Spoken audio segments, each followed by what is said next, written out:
Janwahi News Channel.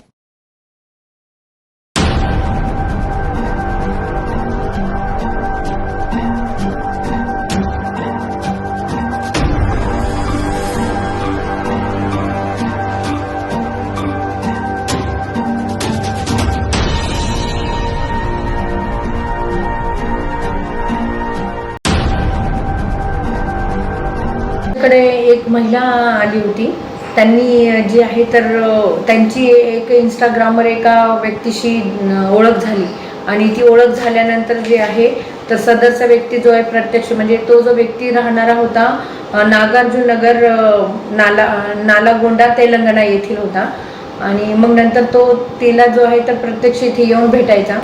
मग त्यांनी असं बाहेर वगैरे भेटीगाठी झाल्या एक दोन वेळेस आणि त्याच्यानंतर जे आहे तर काही वेळेस जो आहे तर हॉटेलमध्ये ते भेटले आणि त्या ठिकाणी त्या व्यक्तीने तिच्यासोबत जे आहे तर फोर्सफुली शारीरिक संबंध ठेवलं असं त्यांचं म्हणणं आहे.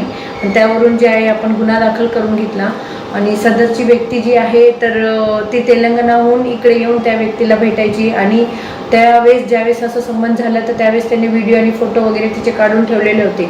आणि त्याच्यानंतर सुद्धा जो आहे तर तो तिला मग धमकायचा की तुम्हाला काही पैसे वगैरे नाही दिले तर मग हे व्हिडिओ वगैरे व्हायरल करेल, तुझ्या पतीला सांगून देईल. आणि तिने जे आहे तर त्यांनी उसने पैसे तिला मागितले होते. तिच्या नावावर लोन उचलून ते पैसे तिने त्याला दिले होते. मग त्याने त्यातले अर्धे पैसे जे आहेत तर 1,45,000 रुपये तिला रिटर्न केले. परंतु त्यापैकी जे आहे आणखी सव्वा दोन लाख रुपये त्याच्याकडे आणखी तिचे बाकी आहेत. आणि हे जे आहे तर ह्यांचे अशा पद्धतीचे जे संबंध आले तर त्यामुळे ती स्वतः पण घरच्यांना वगैरे सांगायला घाबरत होती. परंतु ह्या गोष्टीला आता ती खूप त्रस्त झाली आणि त्रस्त होऊन तिने तिच्या हजबंडला सांगितले आणि हजबंडला सांगितल्यामुळे त्यांनी जे आहे आमच्याकडे येऊन तक्रार दिली आणि त्या पद्धतीने आपण जे आहे पोलीस स्टेशन वेदांतनगर या ठिकाणी CR नंबर 189 कलम 64(1) 64(2) 351(2) BNS प्रमाणे जो आहे गुन्हा दाखल करून घेतलेला आहे. आणि सदर आरोपीचा जो आहे की 2-4 दिवसापासून आम्ही शोध घेत होतो.